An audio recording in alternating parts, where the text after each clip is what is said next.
वेदैशाङ्गपदक्रमोपनिषदैर्गायन्ति यं सामगा ध्यानावस्थितद्गतेन मनसा पश्यन्ति यं योगिनः यस्यान्तं न विदुः सुरासुरगणा देवाय तस्मै नमः। गुरु श्री वृंदावन बिहारी लाल की जय। गुरु श्री रामचंद्र भगवान की जय। गुरु शंकर भगवान की जय। क्रमबद्ध कथा के हिसाब से कल की जो कथा चल रही थी उसमें हम एक श्लोक आपको बता दे रहे हैं आगे, जिसमें प्रसंग वो कल वाला बना रहे। उसके बाद हम आज भरत जी के चरित्र का वर्णन, सब लोगों की अभिलाषा ये है कि उस चरित्र की बात आ जाए, तो भरत जी के चरित्र का वर्णन उसके बाद आएगा। तो यहाँ महाराज ने जिस वक्त सूत जी ने वंदना की है, वंदना करने के बाद उन्होंने एक बात रख दी, मुनया साधु पृष्ठोहम भवद्भिर लोकमंगलम यत्कथा कृष्ण संप्रश्न हीनात्मा संप्रसीदति। सबसे पहले जब उन्होंने वंदना की तो वंदना करने के बाद जो प्रश्न किए थे सौनक ने, सौनक के प्रश्नों को सुन करके महाराज सूत जी ने ये कहा कि आपने बहुत अच्छी बात पूछी है, मुनिया साधु, बहुत सुंदर तरीके की बात तुमने मुझसे पूछी है। और उसमें सुंदरता क्या है, भवद्वीर लोक मंगलम। प्रत्येक आदमी अपना मंगल करना तो जानता है, हर आदमी अपना कल्याण जानता है, हर आदमी ये समझता है कि हम जिस तरीके से अपनी स्थिति संभाल सकें संभालें। उनकी कोई विशेषता नहीं होती है, विशेषता उन व्यक्तियों की होती है जो संसार की स्थिति को संभालते हैं। तुम्हारा प्रश्न जो है यदि इस प्रकार का निजी होता, इस प्रकार का ये तुम प्रश्न करते कि मैं क्या करूं, तो हम तुम्हारी कोई तारीफ न करते। अच्छाई तुमने इस तरीके की की है कि संसार का कल्याण हो, इस प्रकार के तुमने प्रश्न किए, बहुत अच्छा पूछा। और उसके अंदर एक सीधी बात क्या है, यत्कथा कृष्ण संप्रश्न, सांसारिक स्थितियों में परामर्श लेना या सांसारिक स्थितियों में समय खर्च करना, ये शास्त्रीय आधार से उचित नहीं माना गया। सज्जन व्यक्ति जहाँ बैठे हो, संगा जहाँ सज्जनों का हो, वहां पर भगवत संबंधी बात ही सबसे बड़ी अच्छी होती है। अपना एक एक अमूल्य समय, एक एक क्षण जो भी है वो हम भगवान के कार्य में लगावे, उनके संबंध में हम पूछें, उनके संबंध से हम जानकारी करें, बस यही सबसे अच्छा है। तो तुमने जो प्रश्न किया है वो ऐसे किए हैं जिससे संसार का कल्याण हो, ऐसे भगवान कृष्ण जी के संबंध में पूछ डाला है, बहुत अच्छा तुमने किया। एन आत्मा सुप्रसीदति, जिसके द्वारा साक्षात ब्रह्म को भी बड़ी शांति मिलती है। जब वो अपनी कथा की स्थिति को सुनते हैं तो पूर्ण शांति उनको मिलती है। ये हमने कल भी आपको थोड़ी सी बात बताई थी। सबसे बड़ी बात, सबसे बड़ा धर्म क्या है, सवै पुंसां परो धर्म। सबसे बड़ा श्रेष्ठ धर्म क्या मानना चाहिए? देखिए, धर्म से तत्व नियतम गुहायाम, ये बताया गया है कि धर्म का तत्व जो है वो तो एक गुफा में छिपा है, गुफा के अंदर छिपा है। ढूंढो वो धर्म का तत्व कहाँ है, धर्म और धर्म का तत्व। तो पहली बात तो हो गई धर्म, और धर्म हर व्यक्तियों के अलग अलग है, हर वर्ण के धर्म अलग है, हर देश काल विभागित, देश और काल के ऊपर भी धर्मों का वर्णन किया जाता है। तो धर्म तो अनेक है, लेकिन तत्व तो एक ही है। जहां आप धर्मों की तरफ बढ़ेंगे, जहां तक धर्मों के अंदर घूमेंगे, वो समस्त धर्मों का तत्व जो है वो एक ही होता है। वो कौन सा तत्व है? धर्म का। सवै पुंसां परो धर्म, मनुष्यों का सर्वश्रेष्ठ धर्म यथा भक्ति अदोक्षजे, जहां भगवान के चरणारविंदों में भक्ति हो जाए, बस सबसे बढ़िया धर्म है। यदि भगवान के चरणारविंदों में धर्म भक्ति न हो पाई तो जितने भी तुमने धर्म किए हैं वो सब बेकार।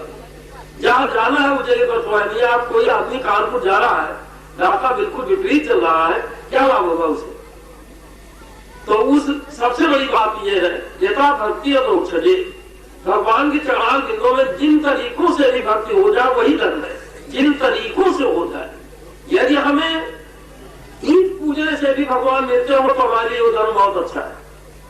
मंदिर में पूजा करने से हमें भगवान नहीं मिलते हैं तो मंदिर की पूजा करना धर्म नहीं रहा है, ईंट का पूजा करना ही धर्म हो गया, जिससे हमें भगवान मिल जाए। लक्ष्य है हमारा भगवान के चरणारविंदों में जाना। जिस तरीके से हमारी प्रवृत्ति बढ़ जाए, सवई पुंसाम पराधर्मा, वही मनुष्यों के लिए सर्वश्रेष्ठ धर्म है। इससे बढ़िया कोई और धर्म नहीं, भगवान के चरणारविंदों प्रीति हो जाना। तो अब और वो हो कैसी भक्ति? अब एक ये भी अंतर है, प्रेम करने वाले प्रेम को करते हैं, लेकिन कुछ प्रेम किसी तरीके से करते हैं, कोई को प्रेम किसी तरीके से करता है। जैसे घरों में ही है, अपने घरों में भी प्रेम की स्थितियां अलग अलग हैं। लड़के से कोई प्रेम है, बिटिया से कोई प्रेम है, बहू से कोई प्रेम है, स्त्री से कैसा प्रेम है, अलग अलग सब प्रेमों का वर्णन है। तो भगवान से जो यदि हम प्रेम करें, और धर्म ये हुआ कि भगवान के चरणारविंदों में प्रीति हो जाए, धर्म ये हुआ। अब वो जो प्रीति हो वो किस तरीके की हो? एक आदमी एक दूसरे के साथ में बैठता है, प्रीति तो है, लेकिन किस तरीके की है ये भिन्नता हो जाएगी। तो हमें भगवान के पास यदि प्रीति करना है तो कौन सी तरीके की हो? अहै तो क्यों प्रतिहता, अहै तो की अप्रतिहता, हेतु रहित अनुराग नाम पद, बस इससे बढ़िया कोई नहीं है। प्रेम भी हो हमारा और चाहना उससे कुछ ना हो, बस इससे बढ़िया कोई और वो धर्म नहीं। प्रेम हम नित्य करें उसका, और जब वो मांगे, जब कुछ कह दे कि भैया कुछ नहीं हमें कुछ नहीं चाहना, हम तो केवल इन चरणों को चाहते हैं, बताइए उसका असर ज्यादा पड़ेगा कि कोई आदमी प्रेम करता है रोजीना शाम को 20 रुपए का सामान ले लेता है। तो जो आदमी 20 रुपए का सामान नित्य लेता है, प्रेम करता है, उससे वो ज्यादा अच्छा प्रेम माने कि जो आदमी नित्य सेवा करता है, रोज उपासना करता है और ऐसे करता है कि बड़ी प्रसन्नता के साथ उसकी सेवा करता है, और वो देना चाहता है सब कुछ और वो लेता नहीं है कुछ। वो तो ये कहता है इन चरणों से हमें दूर न करो। तो प्रेम की स्थिति कौन अच्छी होगी? हेतु सहित जहां प्रेम होता है वो प्रेम नहीं है। जैसा हमारे यहाँ पर प्रेम की स्थितियां जो चल रही है घरों में, ये हेतु सहित है, प्रेम नहीं है कुछ। केवल एक प्रकार का ये कहना चाहिए कि हमारा उससे हेतु है इसलिए हम उससे प्रेम करते हैं। प्रेम को वो स्थिति है जहाँ हेतु रहित हो। तो यथा भक्ति अदोक्षजे सा वही पराधर्मा, शेष धर्म वही हो गया जिससे भगवान के चरणारविंदों में पक्की प्रीत बन जाए। लेकिन वो हो कैसी? हेतु रहित, हेतु सहित नहीं। क्या करोगे हेतु लेके? प्रेमी करना तो हेतु कितने दिनों के लिए रहना है तुम्हें? यदि अपने को रहना हो तो हेतु मान लो, बड़ा अच्छा रहेगा, तीर बैठो और मान लो कि तुम्हें रहना है लगातार। रहने का कोई ठिकाना नहीं है, आज क्या है कल शाम को क्या होगा, कोई ठिकाना नहीं। तो हम उन अनित्य सामानों को मांगे और उसके ऊपर ये वो जान जाए ये बैठा था मेरे पास इसीलिए कि कुछ चाहता, क्या प्रेम करेगा वो मुझसे? तो सबसे बड़ी बात है संसार के सामान नश्वर है, ये टिकाऊ नहीं है। जो टिकाऊ नहीं है उनके लिए हम क्या उससे याचना करें? हमारा प्रेम बड़ा वजनदार हो जाएगा जबकि हम उससे कुछ चाहेंगे नहीं। तो अप्रतिहता, अप्रतिहत देखो, अहेतु की अप्रतिहत, एक होता प्रतिहत। प्रतिहत मतलब कोई कारण ऐसा बन गया, वो चाहता था कि हम इनसे 5 रुपया कमाऊंगा या। मिसाल देखिए आप, कोई आदमी ये निर्णय कर लिया है कि हम 5 रुपए तक इनसे नहीं लेंगे, 5 पैसे भी नहीं लेंगे, ये निर्णय किया। लेकिन ऐसी मुसीबत में आ गया जिस मुसीबत में उसको ये जान पड़ा यदि हम नहीं लेते हैं तो बड़ी स्थिति बिगड़ जाएगी। तो उनके पास जाता है, कहता भैया 5 रुपए हमें मुझे उसमें कौन सी बड़ी बात, आप जो चाहे ले जाए। क्या हो गया, प्रतिहत हो गई वो भावना, उसकी भावना जो थी वो प्रतिहत हो गई, कारण उसके ऊपर ऐसी आपत्तियां आई जिन आपत्तियों को प्रतिहत हो गया। जड़ सिद्धांत क्या होना चाहिए था, आपत्ति आ जाए, मर जाए, कुछ भी हो जाए, मुझे नहीं लेना है, नहीं लेना है। ऐसी भगवान के साथ चला दिलों की प्रीति हो हेतु रहित, कोई आपत्ति आ जाए, लेकिन फिर भी आपत्तियों में आने मरने का भी समय आ जाए, नहीं उससे चाहना है कि तुम हमें ले लो अपनी गोदी में और हमें संसार से पार कर दो, कोई जरूरत नहीं। जहां हम तुम्हारा प्यार करते हैं, हमें जहां जाना होगा हम जाएंगे, जो आपत्तियां होंगी सारी आपत्तियां झेल लेंगे। तुम्हारी कोई इस बात की जरूरत नहीं है कि हम तुमसे कुछ चाहें। स्वार्थविकता जो प्रेम की है वो ये है, यदि वो स्थिति न आई तो फिर प्रेम का हकार है। तो फिर एक दुकानदार आदमी जैसा एक दुकान चलाता है और दुकानदारी में पैसा रखता है, क्या चाहता है, इससे हम आमदनी कर ले, तो वो तुम्हें तुमसे आमदनी करने के लिए सोचता है। प्रेम का हरा, प्रेम वही है जहां हमसे उससे कोई सामान न चाहना हो और उसके बिना एक सेकेंड भी रुकना न हो, बस वो प्रेम की स्थिति है। अहेतु प्रतिहता, अप्रतिहत प्रेम हो, कोई भी आपत्तियां आ जाए, कैसी भी स्थितियां बन जाए, क्या थोड़ा कतई न उससे हो, ऐसा ही प्रेम है। सवई पुंसाम परा धर्मा, इससे बढ़िया कोई धर्म नहीं, सारे धर्मों की एक जड़ यही है। तो क्या होगा इससे, या आत्मा प्रसीदति, भीतर कौन बैठा है, जो भीतर बैठा है वही वो है। प्रसीदत वो आनंद उसको मिलेगा कि अपना ही स्वरूप आपको मानेगा, भिन्नता है ही नहीं है कुछ, उसमें कोई भिन्नता नहीं होती है। जहां वो एक स्वरूप हो गया तो भिन्नता ही नहीं, और क्या चाहना।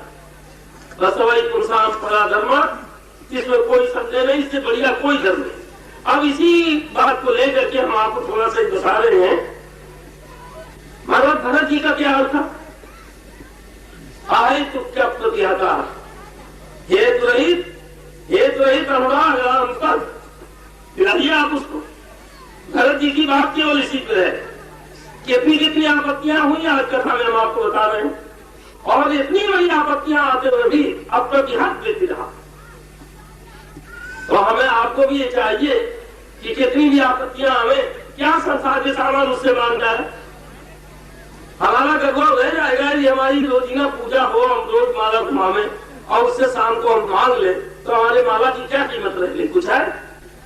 वो भी समझेगा कि बहुत 40-20 आदमी है, इतने दिन काम करता है और हमसे दूसरा आदमी पाता है 10 रुपया, ये लेता है 15 रुपया, वो और नाराज हो जाएगा, तुम्हारा प्रेम नहीं मानेगा। तो उसी आधार पर हम आपको बता रहे हैं, महाराज भरत जी की क्या स्थितियां थी, केवल इस बात को लीजिए आप, अहेतु की अप्रतिहता भक्ति, वो भक्ति प्रेम भरत जी में थी।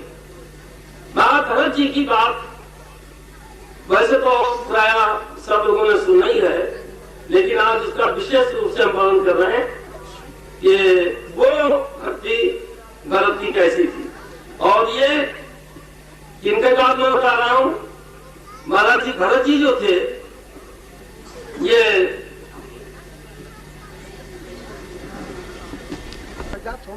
अप्रतिहता भक्ति भरत जी की कैसे रही। ये भरत जी जो थे ये क्षत्रिय कुमार थे,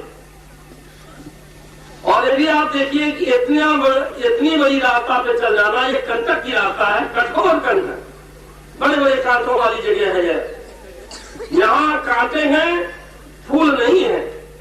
ये हमारी आपकी भ्रांति है कि संसार में फूलों पे हम चलते हैं, यहाँ सब कांटे बिछे, कांटों के ऊपर पैर जाता है, देखने में मालूम पड़ते हैं सब अच्छाइयां, लेकिन ऐसे ऐसे कांटे लगते हैं जो जीवन में नहीं निकलते। तो यहाँ सुख क्या है, उसमें जो महान व्यक्ति होते हैं वो अपने को बिल्कुल मोड़ लेते हैं। महाराज भरत जी के पिता का क्या नाम था, भरत जी जिनके पुत्र हैं इनका नाम था ऋषभ देव जी। ऋषभ देव जी जो थे ये भगवान का साक्षात्कार साक्षात अवतार महाराज का ऋषभ देव जी का हुआ है। ये साक्षात अवतार महाराज का था, भगवान का। तो उसमें ये हो गया कि भरत जी का पाणीदान को ऋषभ देव जी का पाणीदान संस्कार इंद्र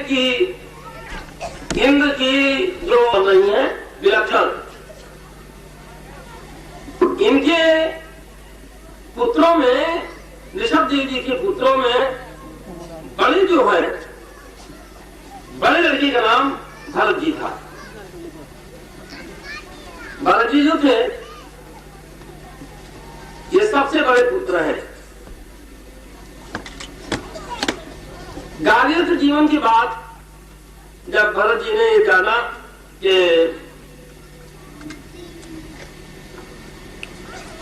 मन में विचार आया भरत जी के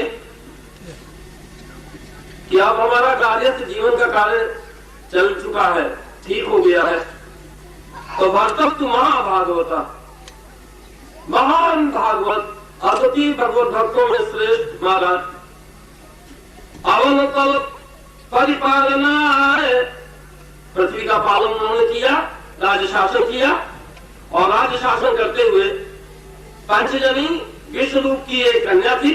विश्वरूप की कन्या के साथ में भरत जी का विवाह इन तरीकों से हुआ। ये विश्वरूप की कन्या में इनके 5 पुत्र पैदा हुए थे भरत जी के। बहुत ध्यान रखें आप, 5 पुत्र थे। यह है कौन? ऋषभ देव जी के पुत्र। और उन 5 पुत्रों में सुमति, राजव्रत, सुदर्शन, आवरण, धूम्रकेत, इस प्रकार के ये 5 पुत्र भरत जी के हुए। सा बहुवित महीपति पितृ पितामह, जैसे कि उनके पिता बाबा जिन प्रकार से राज्य सत्ता के कार्य किए हैं, ठीक उसी प्रकार से समस्त राज्य सत्ता का कार्य भरत जी ने उसी प्रकार से चलाया। स्वैसे कर्म वर्तमान प्रजा का कार्य क्या है? राजा का कार्य क्या है? राजा का सबसे पहला कार्य अपने अपने कार्यों पर, जो जिसका जैसा कार्य है उस कार्य पर ही वो व्यक्ति रहे, राजा का सबसे पहला लक्ष्य है। ऐसे महाराज भरत जी ने स्व कर्म वर्तमान प्रजा, स्वधर्म अनुवर्तमान, व्यक्ति अपने धर्म का सत पालन करने वाले थे प्रजा में, और सारी प्रजा अपने अपने कर्मों पर थी। महाराज के हृदय में विचार पैदा हुआ कि सारा कार्य हमें कुछ ही संभाल लिया है, यहाँ का कार्य, अब हमें जाना चाहिए। तो महाराज के हृदय में विचार पैदा हुआ, इन्होंने अपने पुत्र को राजगद्दी दे दी। भरत जी ने पुत्र को राजगद्दी देने के बाद ये वहां से उपासना करने के लिए चले आए।